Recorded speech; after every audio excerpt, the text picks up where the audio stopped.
Hey everyone, it's Anna. And Sean. Hey and guys. We are back with our third episode of Riffs and Rants. I'm really excited for this episode. Really? Okay. Yeah. I can't believe you put up with my rants. I love your way of thinking about music, because basically what we're going to be talking about today is an introduction to Sean's theory about like specific years in music. Yeah. It's not really theory. It's just opinions about that there's certain years that are just extremely important. That like shaped the trajectory of what kind of music exactly. I mean, a lot of things. Like, today we're going to talk about 1967, which I do feel is the most important year in non-jazz. Mm-hmm. So, pop, rock, soul, things like that. Mm-hmm. A couple of the other years that are on my list, 67, 69, 71, 77, 89? I know that because it's the year I was born. Definitely 89. There's another one in between there, I think. I'll have to remember. But we're just focusing on 67 for today. Yeah. And what are your credentials again? Who are you? My name's Sean. I own a record store in Phoenixville, PA. It's called Forever Changes Vinyl Lounge. And and I'm second generation record seller. My parents opened a record store in West Philly in 1967. Oh my God. Oh, we didn't even have that one planned. I know. And worked there since I was a kid, and I've been collecting since I was 13. And so I guess it's enough for me to talk music. Yes, definitely. What are your credentials, Ernie? Ernie has no credentials. Ernie has no brain. Two brain cells bouncing together. I am a hospice music therapist, and I'm also a singer-songwriter and musician, so I basically just get to enjoy Sean's nerding off and have some, frame of reference, some things I can add here and there, but I love having the space to just, hear you talk about all things music. Nice. They don't really you're my music person, because you just I enjoy learning about the history of music and enjoy taking things apart, and as the one who knows actual music and how it's written and created and how notes go together and all those kind I know of things. some theory, I know some music in regards to development and the music therapy stuff, physiological, whatever. But anyway, I want to get to 1967. Okay. Why is it so important? Where do you even start? Where do you start with that year? Okay. I guess to jump in, it's weird to take it out of chronology, but the immediate thing when I think of 1967 is the Beatles album, Sgt. Pepper's Lonely Hearts Club Band. We were just listening to the mono version. Yeah. And I didn't realize you knew that I was playing the mono. You were talking to yourself, and you're like, sorry, I got to do mono. I don't know who he was apologizing to, but from the other room, I was in the kitchen. He was like, sorry, got to do mono. Because I knew I had a mono copy. I couldn't find it immediately, so I put on a stereo, and it was driving me insane. This will be a whole other episode, mono, whatever. Yeah. We can't go there right now. And 67 is a significant one for that. Oh. Yeah. All right, so maybe we will go there. Yeah, we might need to touch on that. Okay. And so just real quick to jump, just to hit that mono thing, just to get out of the way. If you're watching this and you're like, why is it not 2026 and these people are talking about mono? Also, what does that mean for the layperson? Mono versus stereo? Oh, yeah. So, basically, actually, do you know? I mean, I think so.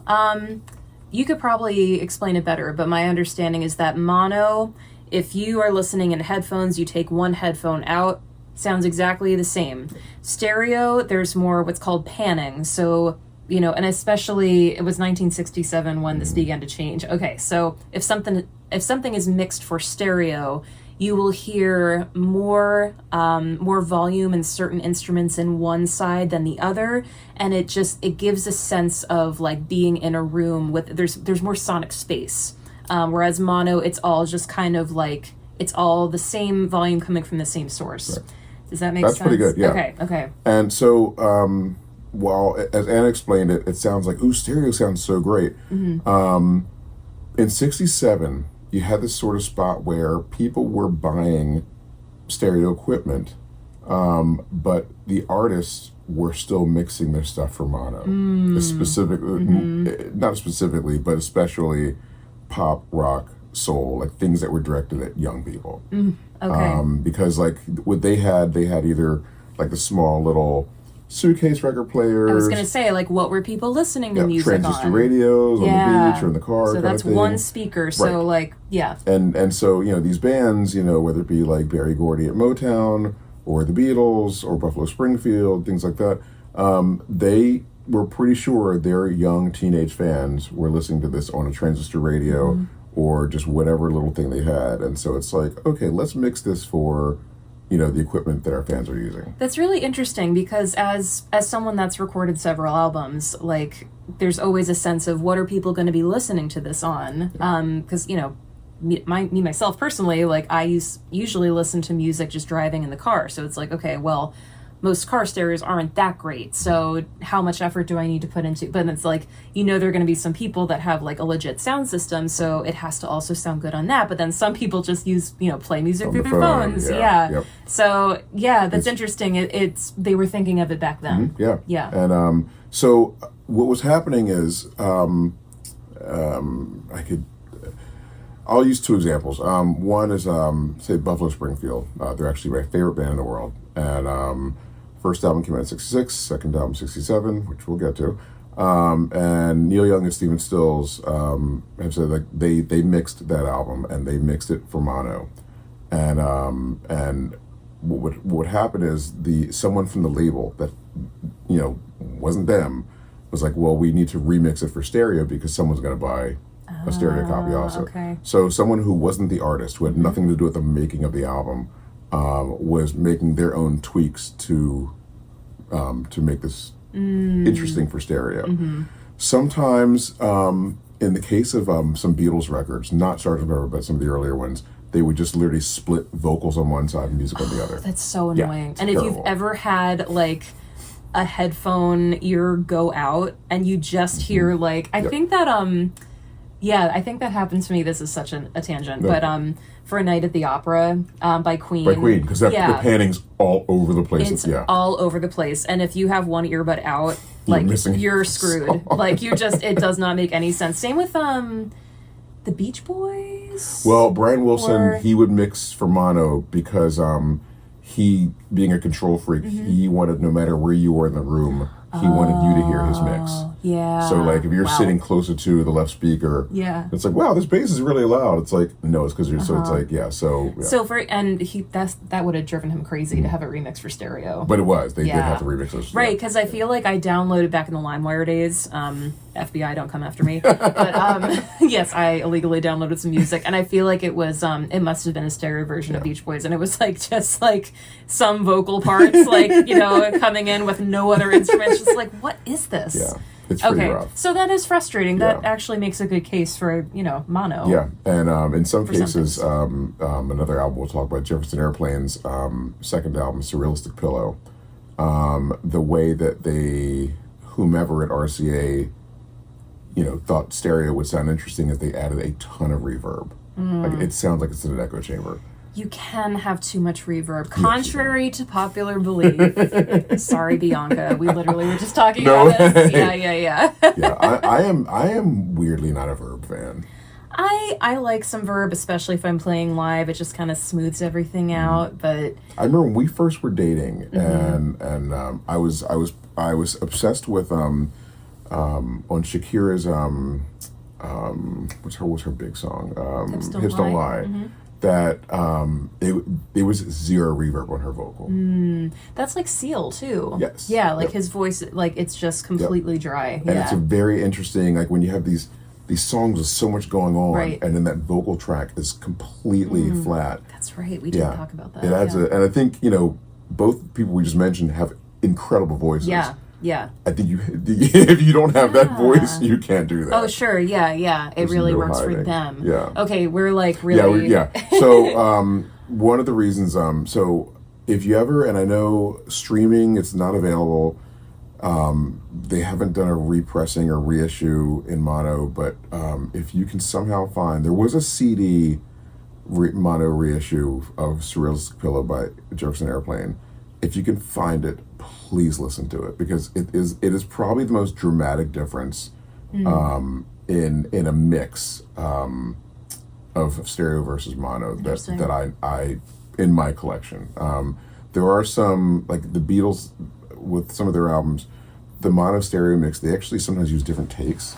So like literally, like you're not hearing, if you depending on if you have a stereo copy or mono copy, you're actually not hearing the same take of the song. Yeah, that's so weird and really hard for like purists. Like, or just fun as a collector. Some of the backwards tracking on like Revolver, it's different on the mono versus the stereo. Oh, weird. Because they just added a different. So there's those, but just simply by mix,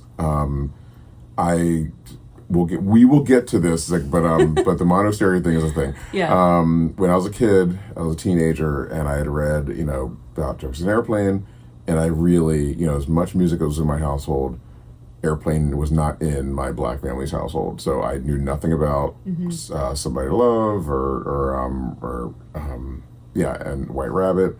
I never knew those songs, and so I was I think 15 or 16. And read an article in Rolling Stone about Jefferson Airplane and specifically White Rabbit. And I was like, this is very intriguing. Wow, interesting, And so I got a copy of Pillow, and it was good. I mean, it's a great album. It didn't hit me the way I thought it would based on what I read. And, I'm a huge Airplane fan, their whole discography. And, Surrealistic Pillow is a great album, but it just, something was missing that I thought I should have liked it more. And somewhere in my 20s, I think that was when I found a mono copy, and just more as a collector's thing. It's like, oh, gotta have both.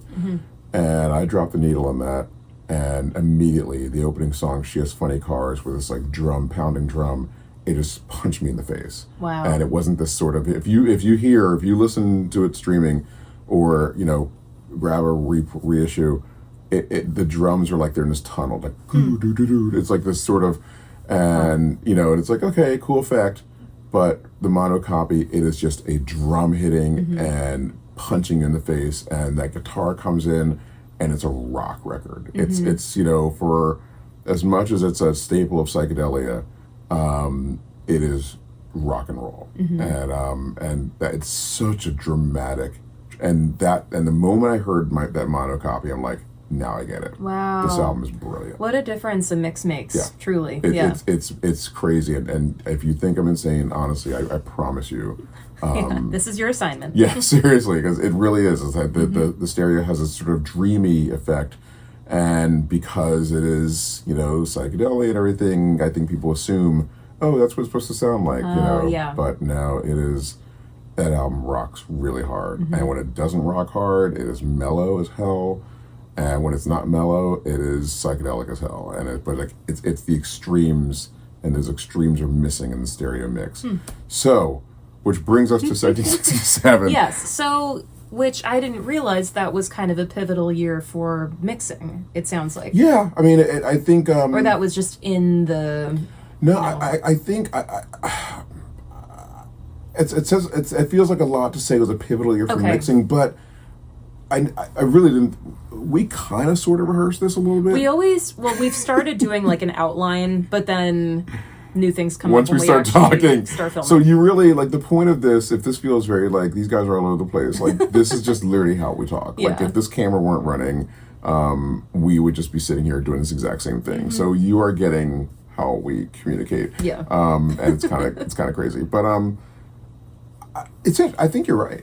Like I think prior to there were always there were the stereo mono mixes prior to '67, but especially like the Beatles and a couple artists like that, like we're kind of messing with the studio a little more. Yes, so that kind of brings us back to Sgt. Pepper. Yeah. So that's looping back around to that. But that is one of the albums you cite as like, this came out this year and it was reflective of the times. Yeah. So let me just explain. if you're watching this and you're like, that's not even the best Beatles album, you're right. It's not about that. It's Yes. not about this is the year that had the best albums. Like, it's more about It had some amazing but albums, specifically but- Sgt. Pepper. Yeah. It's not so much the best Beatles album. It's just it marked a moment in time. Like, you literally can listen to an album that came out before the end of May '67 and listen to an album that came out in October, say, of that year, and they are completely different albums, and because of the influence of Sgt. Pepper. Yeah, that's really cool. No.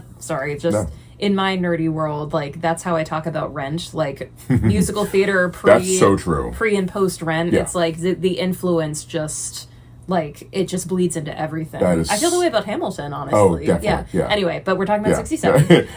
That's got to be a show. You got to do a musical theater show. All right, maybe. I feel like I don't know enough, but Please, I'll do some homework. Trust me, Yeah, no. homework meaning our collection over there. And in any case, it is just a pivotal moment where just rock, pop became art, and you know, I know people. Revolver was almost there, but Sgt. Pepper was that moment where an album meant for teenagers can be a work of art. Yeah, so if, like me, you're not always totally certain which Beatles songs are on which albums, Sgt. Pepper has Lucy and the... Sgt. Pepper, of course, with a little help from my friends. Lucy and Sky with Diamonds. Yep. Getting Better. It's getting better all the time. Fixing a Hole, which is funny. When I was a kid, I really hated that song because it made no sense. And I still haven't really done psychedelics, sort of, a couple years ago. But I know enough people who have that I'm like, oh, this is just some mind-bending shit. Like, it's just like, Gotcha. Little Sean didn't get it. But it's like, I think once you're there... When you add drugs, Yeah. it makes sense. Yeah. She's Leaving Home, which I have a very hot take about that song. Being for the Benefit of Mr. Kite, that's side one. Side two, With or Without You. Within You Without You. Within You Without You. Not a U2 song. The George Harrison Indian song one there. Right, because was that the first album they had a sitar? No. Okay. The first time a sitar was used as Norwegian wood. Oh, yeah. And then the first Indian type song was on Revolver, Love to You. Okay. So Okay, but what else was Sgt. Pepper? yeah, then? Within You Without You. Then when I'm 64. Oh yeah. Hot takes. We'll get to my feelings on Paul McCartney in a little bit.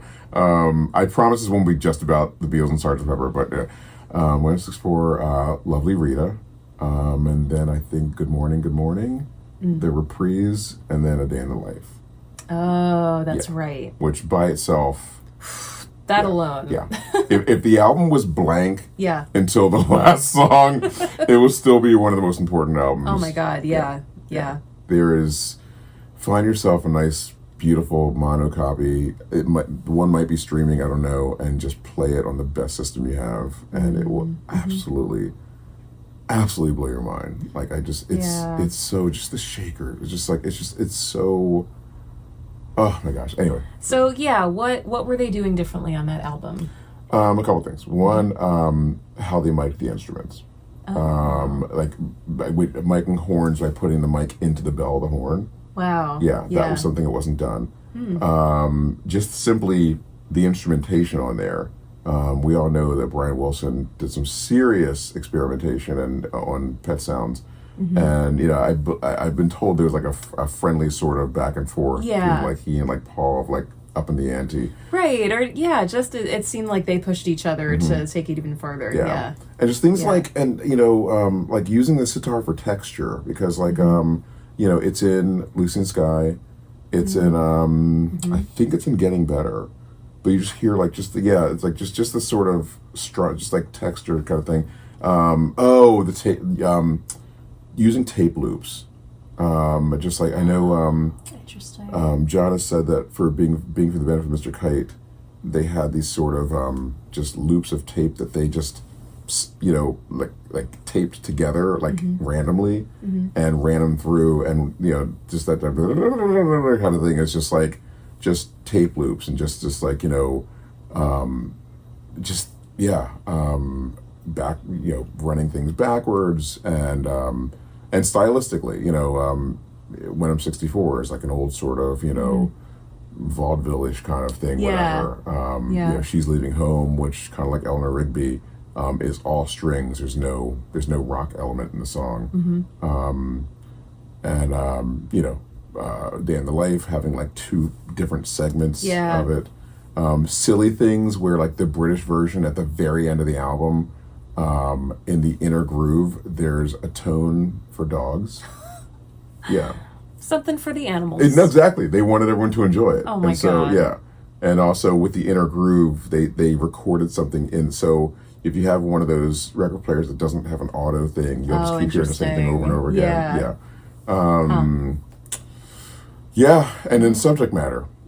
Just the idea of like the most famous band in the world pretending to be another band. Yeah, I was just thinking of that as you were playing the album. It's like, that's just such a, like, they really committed to the bit. Yeah. Like they, did an album as a fictional band. Yeah, exactly, yeah. And then things like, with Love of My Friends, like it may seem kind of like silly and Ringo, whatever, but like the sentiment is really wonderful. Yeah. Like when you just like, it's pretty, I don't know, it's a really wonderful kind of thing, and very hippie.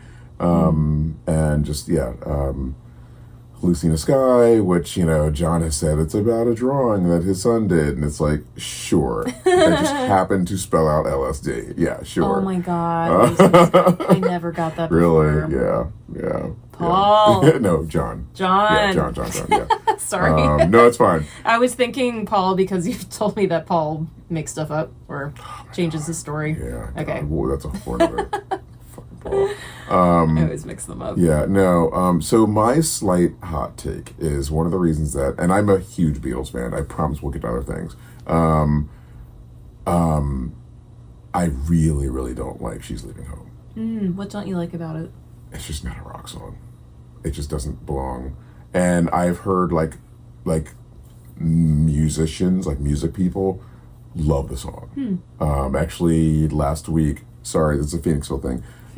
Last week when Jason Thomas Newman played at the Phoenix, he did a jazz version of She's Leaving Home. I bet that'd be a good jazz version. Yeah. I will say it's not one of my favorites. It's not a standout to me. So the thing is, there was another song recorded during these sessions that, and I even have a playlist on my Tidal, whatever, where I fix Sgt. Pepper by taking out She's Leaving Home and putting in the song that I think should be there. What's the song? Only a Northern Song, which is a George song. Okay. And the thing is so frustrating is most albums George got 2 songs. On Revolver he got 3. And for some reason Sgt. Pepper they only gave him 1. Yeah. It should be Your Way. Right? And, I'm on board. And it's Only Northern Song is just this, it has such a disorienting, after this, I gotta play it for you, because it feels so, like you're almost like underwater, like it just feels like your ears are clogged, and it's like, am I okay, and yeah, it just has such a trippy feel to it, and I just feel like, after fixing a hole, which is druggy as hell, and you go into this organ, seriously, like make yourself a playlist and take out She's Leaving Home and stick in Only Northern Song. It's perfect. Sgt. Pepper, Sean's version. exactly. And I was never a fan of Paul's his sort of vaudeville stuff, which he kept making these damn songs, because like Martha, my dear, da da da, on the White Album, and then there's another, oh gosh, it's on side 4 of the White Album. It's a total, Honey Pie. Oh gosh, what an awful song. Oh, honey pie, you're making me crazy. It's almost, I swear it must have influenced Queen with their sort of old-timey things. Yeah. But theirs work. Yeah. I like theirs. Yeah. But, and so anyway, so when I'm 64, it's just, I don't know, whatever. But anyway, that aside, I love that we start by saying it's not about how good the album is. And we But again, a good album and an album that changes, you know, that influences. It's like they don't. I mean, often they do overlap, but not necessarily all the time. Yeah. So I'm going to go. I needed a cheat sheet because there are so many. The debuts in '67 of like legendary. It may not have been a famous album. It may have been like, I didn't know his first album was then, but just the idea that these artists, their first album came out in the same year. Yeah. So just a quick lineup with the Doors' first album. The Stone Ponies' first album, which was Linda Ronstadt's group. So the first Linda Ronstadt album. Laura Nyro. Dolly Parton's first album. Cat Stevens' first album. Of course, The Velvet Underground. The Velvet Underground one is tough because it was supposed to come out in '66. But like they were like, can we not put this record out? How long can we? Really? MGM did not, like, not the band, but the label was just like, what are we doing this shit? You know? And it's like, how do we sell this? And so they let it sit on the shelf for a year. So, Velvet Underground, The Grateful Dead, wow. Al Green's first album, let's see, Country Joe, Hendrix, Janis. Oh, wow. Yeah. David Bowie.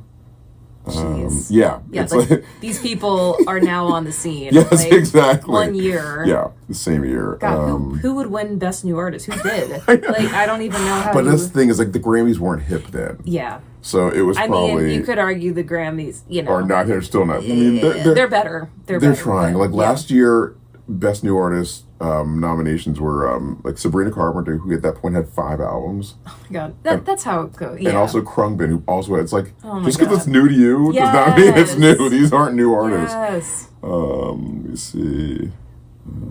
Pink Floyd. There was one. Procol Harum. Van Morrison. Captain Beefheart.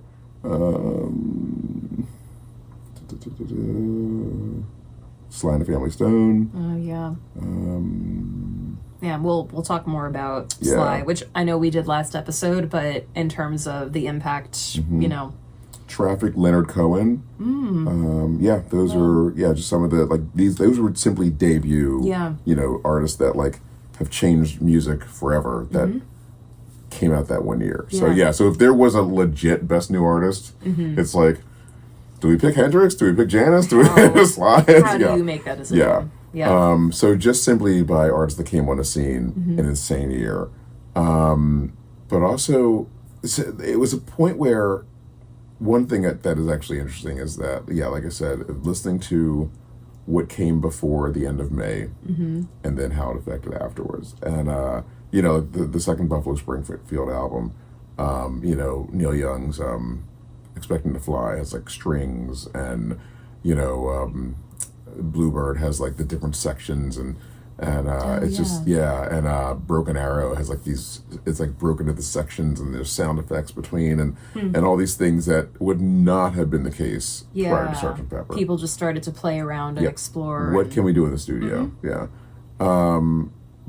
Actually, not a debut album, but it was Aretha Franklin's first Atlantic album. And if you listened to the last episode, you know that was a major genre shift for her. Yeah. And so, she at Columbia, she had 9 albums on Columbia, and it was more like a jazzy sort of thing. And once she got to Atlantic is when she became the Queen of Soul. And so that is the album with Respect. Wow. And, Yeah. So, so if you think of, I would love to go back and do like a hip version of like, best of that year, because it's how do you pick a best song in 1967?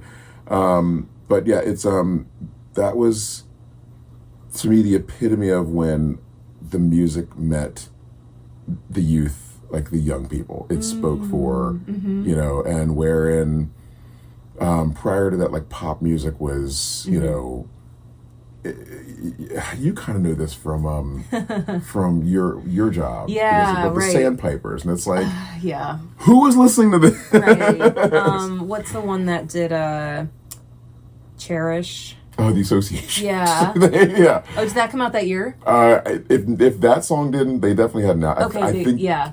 No, It might have been. I think it might have been that Okay. album. But All yeah, right. their first album was that year. Yeah, right. So again, like I'm a music therapist and I work mostly with older adults, and the music that they want to hear, you know, some of it is like what we're talking cool, about, yeah. but other things, it's like it's a reality check on the pop music before like all this like revolutionary stuff, and it's just very, you know, yeah, it's like it's pleasant.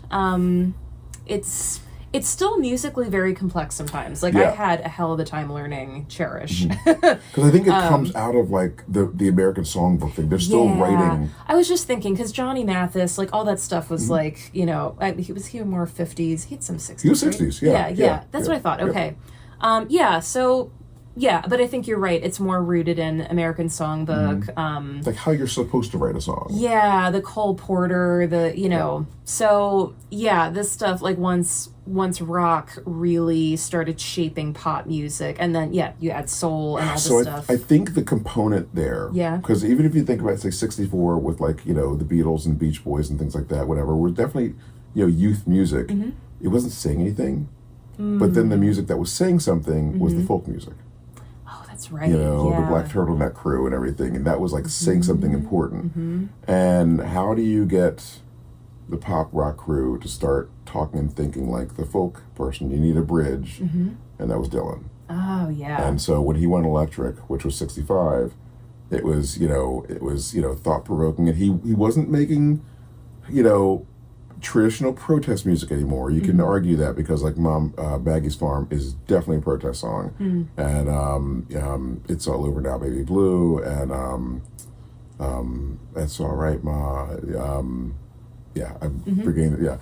Yeah, you know, those were definitely songs that they may not be protest songs in the way that Blowing in the Wind was, or, you know, Lonesome Duck of Hattie Carroll, but, you know, it was, and so you get groups like the Byrds who wanted to sound like the Beatles, but we're like, oh, but he's saying something, and the Beatles themselves that were like, you know, smoke some weed and listen to Dylan, and all of a sudden Rubber Soul happens, and so by 67 you really have that fusion of you can say something and talk to the young people in an intelligent way instead of just like, you know, this guy broke up with me, I like this girl, kind I'm of so thing. in love. Yeah. And that is a key part of 67. Gotcha. So, Thank you for putting that in context, like how that evolved. Yeah, and like so you know, one of the important. There are so many important albums this year. I'm gonna miss some, and just don't yell at me. I'm just hitting. We only have so long. Yeah, we only have so long, and like we don't battery. script this, like, so it's not like, you know, like the literally only note I have is I really wanted to make sure I nailed all the debut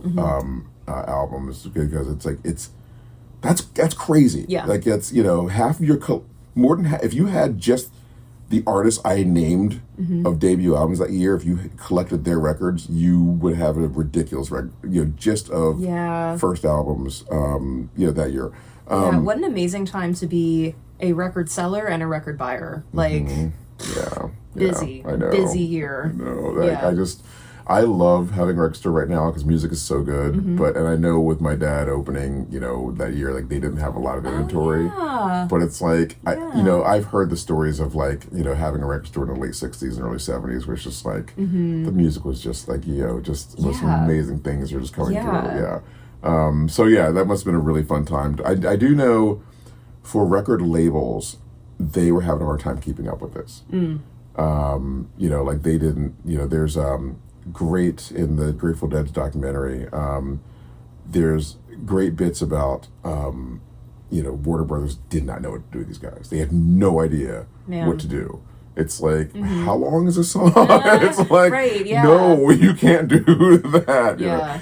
And like, was that another, like, when was the really long experimental stuff? That was already happening, right? No. Okay. I mean, it was starting, because like Light My Fire was 7 minutes long. The Dead's album ends with Viola Blues, which I think is like 11 minutes long. Okay, so it's starting to. It was starting to thing. happen. Paul Butterfield on East West, which at 66. I think that was the first rock album to have like a really extended thing. Okay. So it was happening. It was not. It was frowned upon. But more bands were like trying it out. Yeah, it was definitely happening. Airplanes post Sgt. Pepper album called After Bathing at Baxter's. That's a perfect example of, so Airplane, a lot of these groups did, but Airplane put out an album before Sgt. Pepper came out, and an album the same year after it came out. Oh, okay. And the difference is, Wow. where like Pillow is like drug adjacent, Baxter's is you were on an acid trip. Wow. And there's this song called Loose Change or Spare Change, and I think it's just Yorma and Jack Cassidy. I think it's just the two of them. There might be drums in there, but just it's like a 7-8 minute long just noise feedback with the bass. It's Oh my bizarre. God. Yeah. What a time to be a record label. I know. Like, I'm sorry. What? I mean, will people buy Yeah, exactly. it? But also, Are they listening to this? You've got to be kidding. Yeah, because there were no young execs, so you've got like the Mad Men type person. Oh my God, who are used to producing Johnny Sinatra, Mathis? right? Exactly. yeah. And it's like what? Yeah. There's it's a total sidetrack. There's a great story of in '66 when Dylan was recording the Blonde on Blonde record, and it ends with Sad-Eyed Lady in Lowlands, which I think is 11 minutes long.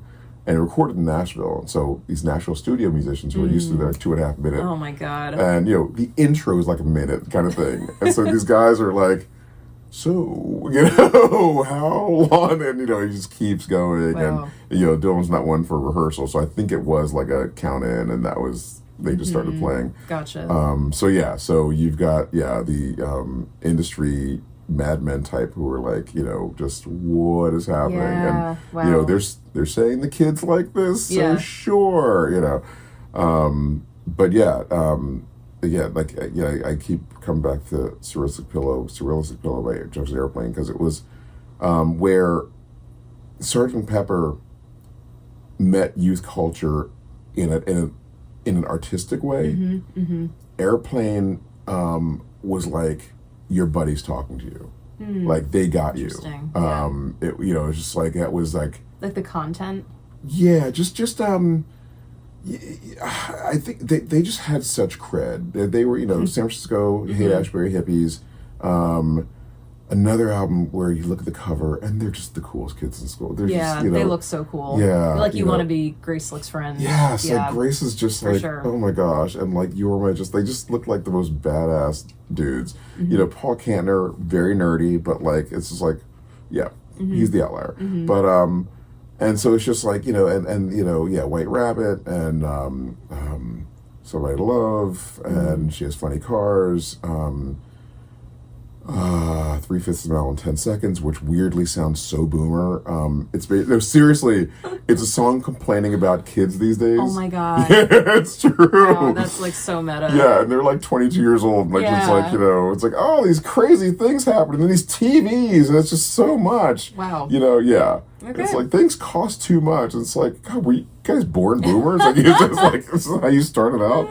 But it was an album that kind of the whole thing of like it just the adults would be like, I don't really know what they're talking about, and like the young folks in the room, it's like, oh yeah. I know what that means, LSD, that like all the little cues and stuff, whatever. It's so interesting. I'm just thinking about like this could be a whole other episode, just the artists that were able to, because that reminds me of Kurt Cobain and just the artists that managed to like reach a generation in a way that other generations don't totally understand. Yeah. And that's a great example, because I never forget like when In Utero came out.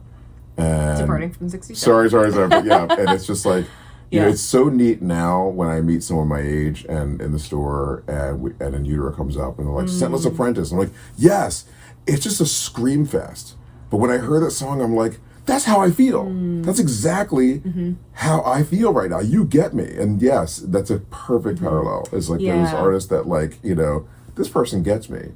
And so Jefferson Airplane, definitely one of those. Yes. Who else do you kind of put in that category that is tied back to 67? Yeah, no, thank you. Yeah. Actually, to jump to something different is like, then there's someone like Hendrix, who was like, Flying Saucer came down, and it's like, what is this being? What am I listening to? And it's just like that whole. It's like and I think the packaging of like that guy. If that wasn't the person making those sounds, it's like this is weird. Yeah. But it's like this is a lot happening right here, and it's again interesting where the UK version of the debut album came out before Sgt. Pepper, and it really is until you get to the closing track, it's a blues album. And his guitar is amazing. It rocks really hard.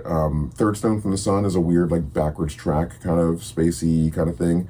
But, then you get to that closing song, Are You Experienced? And my God, like the way they've looped, that I think it's a symbol. There's something they're looping into like a perfect rhythm. And then he comes in with this bell chiming guitar and the lyrics being like, have you ever been experienced? Come with me. I'll show you some stuff, whatever. And it's like, oh, shit. Wow. So he was kind of playing in the studio too. Yeah, oh, totally. Yeah. I a lot of the information I have is from when I was younger and reading magazines or hearing things. So some of the things I don't, and I've never gone back to Google because I'm like, I like the story I know. Yeah. So I don't, some of these things may be apocryphal, but I remember reading back then that the tape boxes for Our Experience, they had to label feedback as intentional. Do not do not Yes. wipe it kind of thing. Oh my God. Because they would reuse tape, and so it's like, ooh, okay, that's yeah. And so they had to make sure like no one was, yes, this is supposed to sound like this, whatever. Right. Yeah. I believe that. I mean, yeah, because most engineers in the right mind just kind of like, oh God. Yeah. Another really significant album, and I believe, and again, this is stuff. I always love the information I was taking in from people when I was a teenager, and like, did you know? And like hang out in the record store, and it's like, really? And I've never gone back to like confirm because I'm like, I just love that story. I'm pretty sure, at least in the States, because in the U.S., Sgt. Pepper came out on June 1st, I think. In the U.K., it was a week before. But I believe the same day Sgt. Pepper came out in the States was the first Janis Ian album came out. And from what I've been told, also, you can Google, and if I'm wrong, I don't mind being wrong, but these stories I was told when I was younger, that I think the New York Times review section didn't like Sgt. Pepper and loved the Janis Ian album. Oh wow! And the important song on there was a song called "Society's Child," which is about an interracial relationship. Yeah, right. And really, really heavy, and really just whoa, And so here at 67, and this young, I don't know if she's Jewish or not, but young woman is talking about that wasn't important. Here we are at 67, and this young woman is talking about, having an interracial relationship. And, frustratingly, it ends with it's not going to happen. It's not, we can't, it's not the time for that. Yeah. So just some heavy shit. And then we fly over to the UK. I know Hendrix was a UK artist because that's where you guys start, but you have Pink Floyd. Or as they were called back then, the Pink Floyd, and the great Syd Barrett. I'm one of those weirdos that my favorite Pink Floyd album is Piper at the Gates of Dawn. It's their debut album. I think Syd Barrett was an absolute visionary, and if you watch the documentary, which we still need to watch, I saw it, but it sheds such a different light on Syd Barrett because after the fact you see him as this sort of tragic sort of thing, but from all the accounts, he was the guy, he was the guy that got the girls, and he was, so the idea that he put this band together makes perfect sense. And it is also from another goddamn planet. It's it is, and we actually have this little fun subgenre that we've come up with. Right. And it kind of came from Piper at the Gates of Dawn, called Gnome Rock. Gnome is in the little garden creatures Gnome, that hang out on the lawn. And so I think this is a decent enough 67 aside.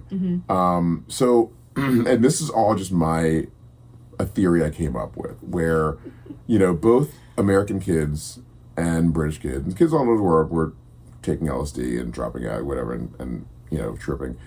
In the States, because we had Vietnam, civil rights, all the crap going on, the kids had a focus on where this experimentation and so it's there was there was somewhere to put this sort of. Yeah, there was like, and I don't know, like trying to express freely and like, you know, reimagine systems and, Yes, exactly. you know, this emphasis on freedom and expression that was in opposition to like what was happening around them. Exactly, yeah. And like in England, there wasn't much going on. Right. So the kids are tripping balls and with nothing to do with it. And what seemed to come out of it is a whole bunch of weird, like, fantasy gnomey shit. Yeah, like gnomes and fairies. Yes, and, yes. You know, and like going back to old English. Yeah, like nursery lore rhymes. and stuff. Yeah. And so, Yeah. you know, we literally had this whole, like, gnome rock Where thing. is it, little man? Where is he going? Yes. Like, So it is, I think it's 68, but if you, there's a album by The Small Faces called Ogden's Nut Gone Flake.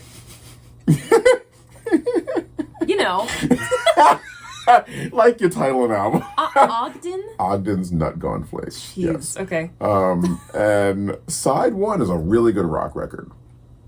Side 2 has this guy, a gnome-like sounding guy, which our friend Carl said was actually a famous like voice actor back then. okay.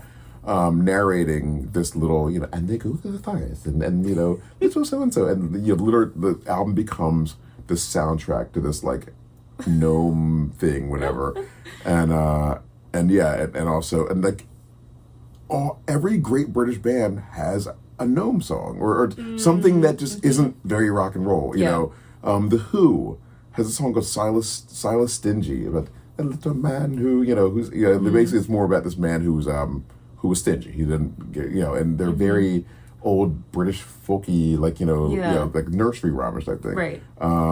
Traffic, is it Berkshire Poppies? Where it literally, they're winding up a toy. Oh my God.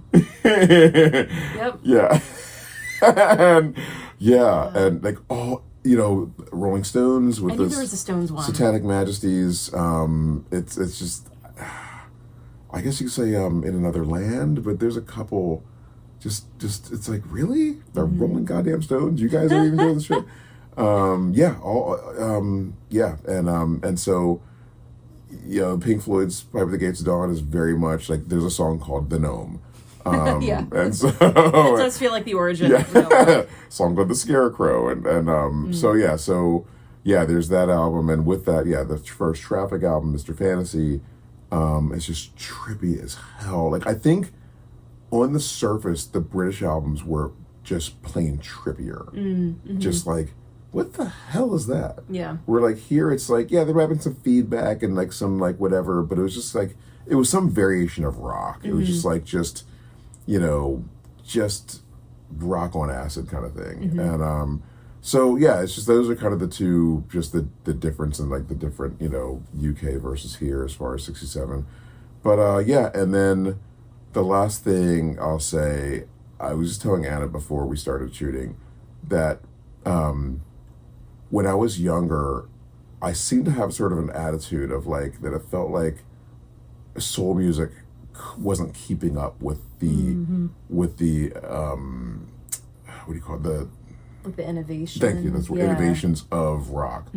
And as I got older and kind of understood how things work, it's not that they couldn't, I feel like they weren't allowed. So like the soul during that time, you mentioned the Supremes when we were talking earlier. And like, it was still for the dance floor. yeah, and we've talked about like they looked very polished. It was still, you know, very by the book musically. You know, the Atlantic Stack stuff was still like, you know, gritty soul, like just, you know, where, like, you know, Sgt. Pepper and all these other bands are experimenting and doing backwards things and all this kind of stuff, but you still, you know, the soul music was to dance to. And we came up with, actually, you made me think of one huge exception, but then before we go there, like even within Motown, within that very strict parameter, you know, one of the albums that year was the Four Tops, Reach Out, I'll Be There. And that is not a traditional soul song. Yeah. It's just not. And I think, I can't remember if I came up with this or if someone told me, but the way they're singing, and I'm embarrassed that I can't remember the lead singer's name on that track.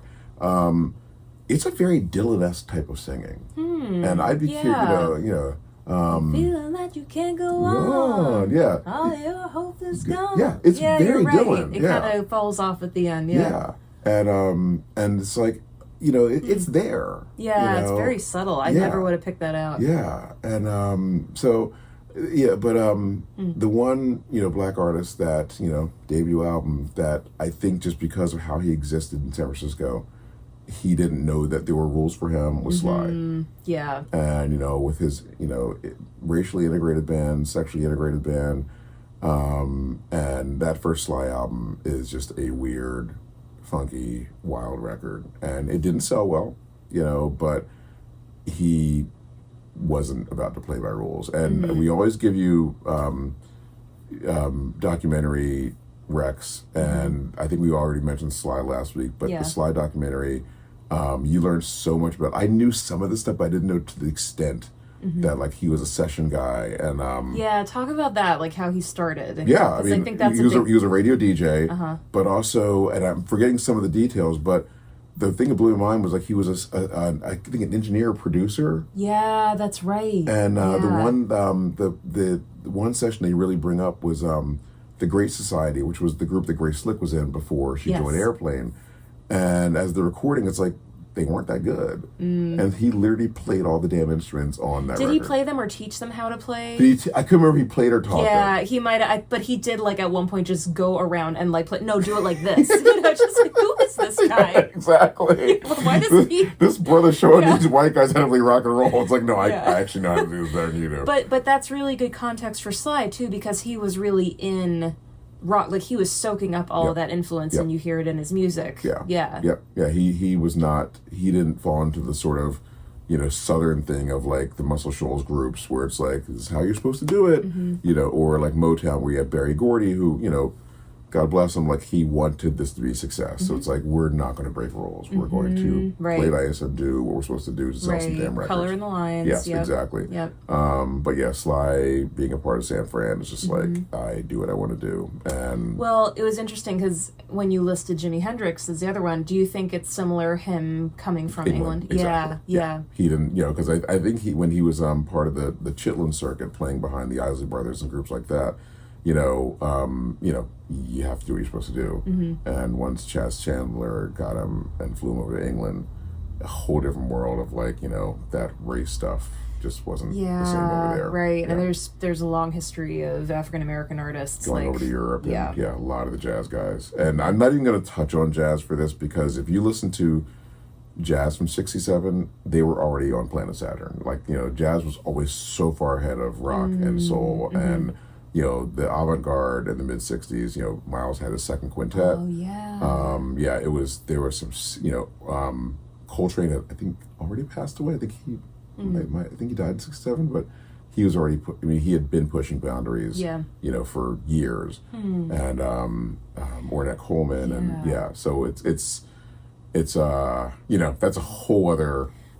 But that also speaks to how important jazz was as a genre, because that was the space where African Americans were free to explore, experiment, push boundaries. Like where, like when you say like black artists weren't allowed, it's like in the soul, in that very that soul thing. And that soul. It's just another example of like, this is what you guys can do, but like that's it.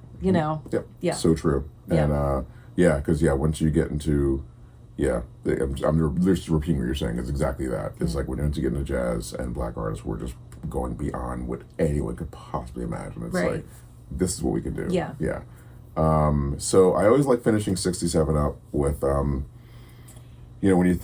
I think of that year, kind of because of Sgt. Pepper, because of psychedelia, and also I didn't really touch on, like, that's when Haight-Ashbury became like the destination. The genuine bona fide like San Fran hippies really were pretty unhappy, I think, with the influx of like, go to San Francisco, put some flowers in your hair kind of thing. It's like, these kids were just like dropping out of school and hitchhiking their way to San Fran, and like, what the hell do we do kind of thing. And that's when they had the tour buses like driving around, like pointing out, man, that's a hippie right there kind of thing. Gosh. They were just a show. And so when you think of '67, you think of like color and just experimentation and all this very bombastic sort of outlandish stuff. And there was one person who was really quiet that year until December, That was Dylan. And as Dylan always do, he don't follow the rules, and he put out one of the most amazing, quiet, just plaintive storytelling records, John Wesley Harding, and it's just from a different time. And you never know what Dylan, where he is, where he's come from. He never gives you a legit answer, and so I don't know if it was intentional. Like I know he was coming off of the motorcycle accident, and doing the basement tapes with the band, and all those basement tape songs are just these stories, just these American stories that didn't exist. It's just these, like you listen to John Wesley Harding, it's like, there wasn't even a John Wesley Harding. It was based off of someone named John Wesley Hardin. And but he tells this story, and it's like, is this true? And every song's like, as I went out one morning, and St. Augustine, dreamed I saw St. Augustine, and All on the Watchtower. That was the original version, was on that album. And Frankie Lee and Judas Priest, like these stories. And it's like, there's such well crafted characters in these stories. It's like, is this person real? Yeah. And it's like, no, this fucker just made it up, whatever.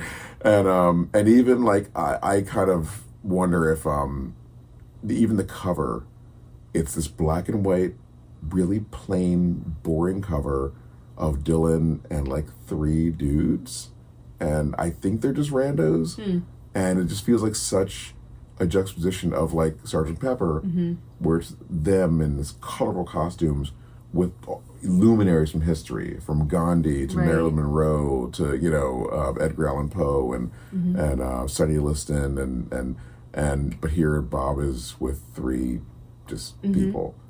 Yeah. It really, because that does feel like a response to Sgt. Pepper, but it feels like that thing where I think a really amazing artist can take what's happening that is making an impact and be like, but what if we did this? Because the idea of it being a completely fictional album, just stories about a fictional band artist, that does feel related to Sgt. Pepper, but it seems interesting where his stories are fictional. It's like, but it seems like he took it to like such a more detailed, like the storytelling was so much more in depth. Yeah, from hearing you talk. No, about that's it that very. way. I never thought that's very true. And if you think about that, it's almost like not to get so alarmist kind of thing, but with everything going on in '67, storytelling could have gotten lost that year. Because the idea, I mean, granted, Sgt. Pepper has, this fictional band and kind of thing, but it's not really telling a story per se. I was going to say, like very loosely, like, we're this band, And, with all the, nothing else that year really tells a story, at least in like the rock sort of world. Yeah.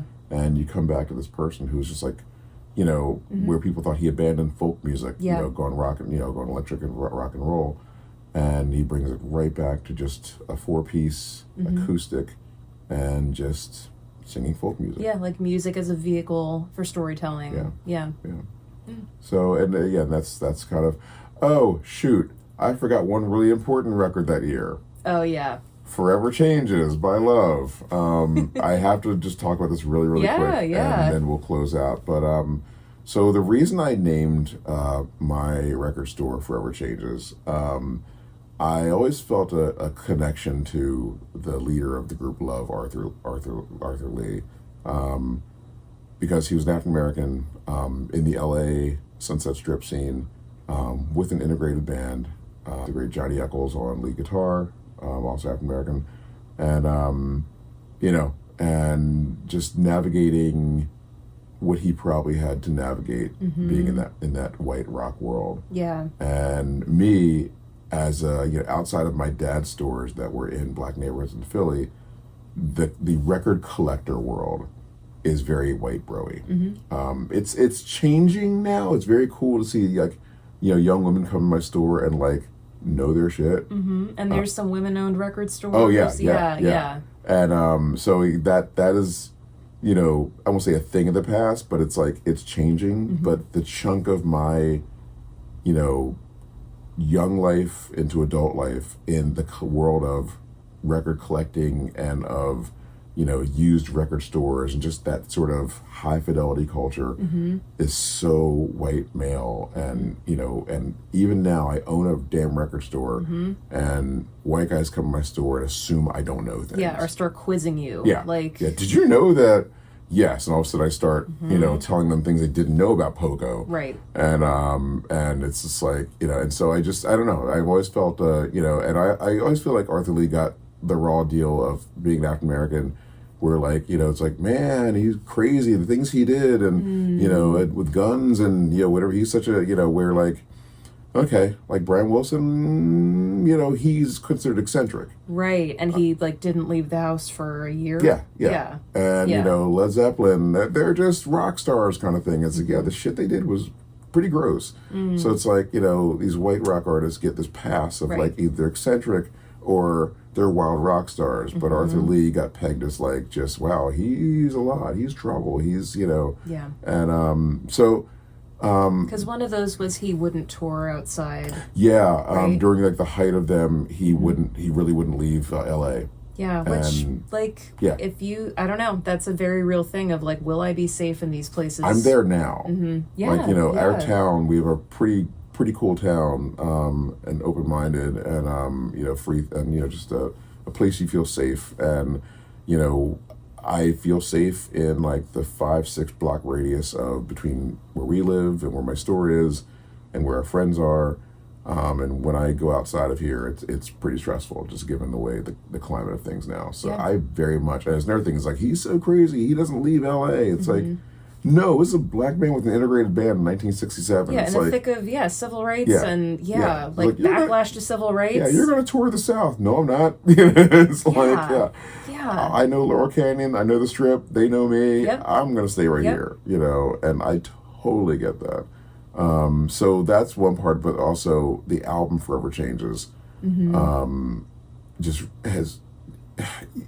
right now in 2026, it just resonates so hard. And, back in, we were starting the store in 2020, it just like, the song, The Red Telephone, where the closing sort of chant is, they're locking them up today, they're throwing away the key.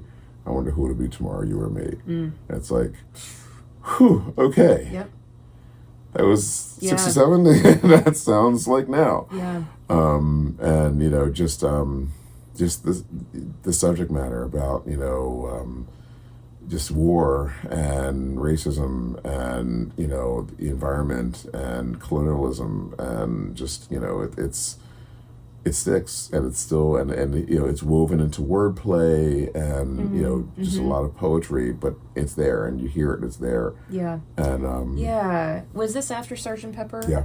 Okay. Yeah, because it does seem to takes that strings, has the horns, right, and that like whimsy, like you said, the poetry of everything, but also it's like the content is very heavy. It's a really interesting juxtaposition. Yeah. And it's got the folkiness of that Laurel Canyon thing. Right, there are parts that are very lush. Yeah, and it's got that rock side. Some of those lead guitars are rocking, but also there's just that bigness that comes from listening to Sgt. Pepper. Yeah, and again, the wordplay and the sort of whimsy, exactly, just repeating everything exactly that.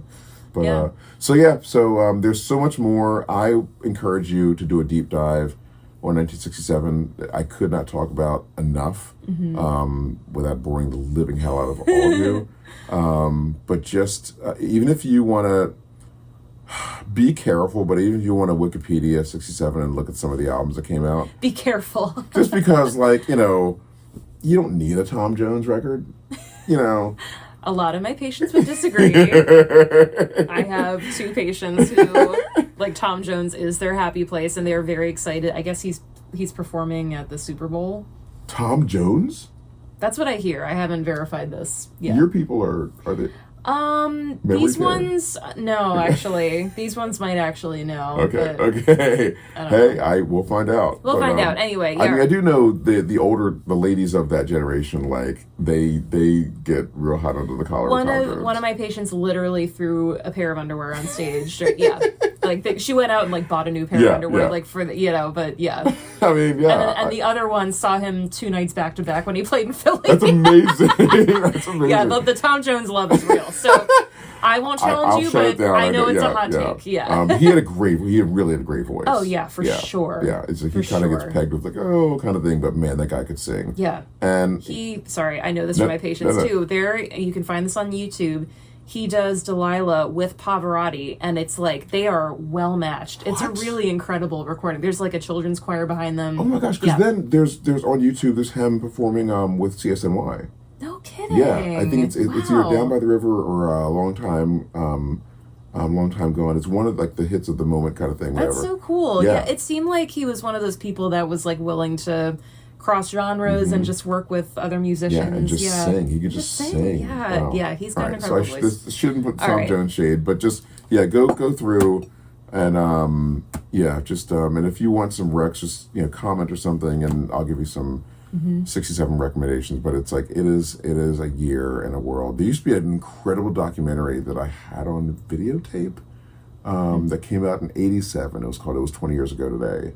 And I was wondering if there were any 1967 documentaries. Yeah. I think it's on YouTube. Like, so I think someone like uploaded their VHS. Right. It's not great condition, but and it's British, so it's like there's some serious like it's British. And, like, I need subtitles. Heavily British. Yeah, and it's great because it's supposed to be about Sergeant Pepper, but they do that great thing of they bring you into the times of when it came out. Cool. Yeah. So, I think the first half leans pretty heavily on the album, but then after that, it just talks about everything else going on. Some great footage of the early Pink Floyd, of the Small Faces, Itchy Park, just some great stuff. So I found it on YouTube. I was trying to get you to watch it a little bit, but I think it was so hard to hear. Yeah. Like could've you're been. Sorry for Content warning for British people. You're gonna hear your accent just I'm offended. completely distorted. No, they're really, because they start like one of the they kind of introduced Sergeant Pepper by asking regular people or like some scholars. Oh, I do remember this. Right? Yeah. Oh my God. Greatest dog ever made, kind of thing. It's like, what, Grandpa? And then like had some like music scholar, and then when you hear, it sounds like an angel coming down. It's like this, and it's just like, yeah. Ernie's really confused by British dad. Unhinged British dad. That might be a sign that we're done. Yeah. When I start doing bad British, offending entire, country. Oh no. Yeah, not a good time for that. Yeah, exactly. Sorry. Jeez. America. All right, Anyway. guys. Thanks for hanging. Yes, thanks for tuning in. Yeah, we went on a lot of different, tangents, but It was fun. we all made it back to 67. We did. So it's We good. did. Yeah. And we're not doing that 6-7 thing, right? Oh God, we almost got through the episode. Sorry. Yeah, that's not one of the reasons. No. That's it's an important year. Yeah, exactly. Yeah. All right. Next time, I think we'll do 69. No. We should. Oh my God. You can find us on OnlyFans. No, sorry. Stop. It's gonna get flagged for content. Yeah. Okay. Thank Peace, you guys. all. See you guys.